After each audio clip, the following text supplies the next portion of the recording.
What if George Washington freed the slaves? It's 1776, and George Washington isn't just leading the American Revolution, he's fighting for a revolution of conscience. At the Continental Congress, Washington shocks the room by demanding a clause abolishing slavery in the Declaration of Independence. The room erupts in debate, with Southern delegates threatening to abandon the revolution altogether, but Washington's status as a revered general and leader of the war effort forces a compromise. The colonies declare independence with slavery outlawed in the new United States. Though tensions remain high, the immediate aftermath is chaotic. Plantation economies collapse, forcing Southern landowners to abandon monoculture crops like tobacco and cotton. Many free black Americans, now citizens, remain in the South, while others move north, creating tension in cities already struggling with economic instability. The westward expansion takes a darker turn. Newly freed African Americans, seeking opportunities and land, move westward into territories populated by Native Americans. The Black Frontier emerges, with African Americans clashing with native tribes over land and resources, often replicating the same cycles of violence and displacement seen in our timeline.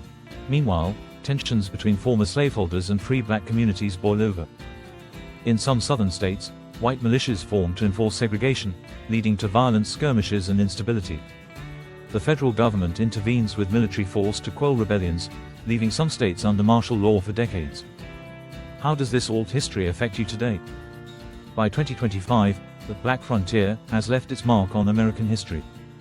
Towns established by black settlers in the West evolve into cultural and economic hubs, rivaling cities like Chicago and New York. But their origins, tied to violent land disputes with Native Americans, leave a controversial legacy that divides historians and activists today. The Civil War never happens, but the US is far from peaceful. Political factions form around former slaveholding families and free black communities, delaying true national unity for decades. This polarization stunts the growth of centralized power, leaving the United States a looser federation of states with competing laws and ideologies. Native American history looks vastly different. Without the singular focus on white settler expansion, native tribes face conflicts with black settlers as well as white ones. Some tribes ally with black communities, while others fight fiercely to protect their land, creating alliances and rivalries that splinter the Western territories. By the 20th century, African American influence dominates American culture, but the timeline is messy. Jazz and blues emerge earlier, blending with native music to create entirely new genres, but cultural appropriation debates begin as early as the 1800s. Figures like Harriet Tubman and Frederick Douglass become legends not just for fighting slavery but for navigating the chaotic, violent West. The West's Black Frontier legacy creates a unique cowboy culture, where African American traditions blend with Native and Mexican influences. By 2025, rodeos feature events like buffalo racing, introduced by black settlers.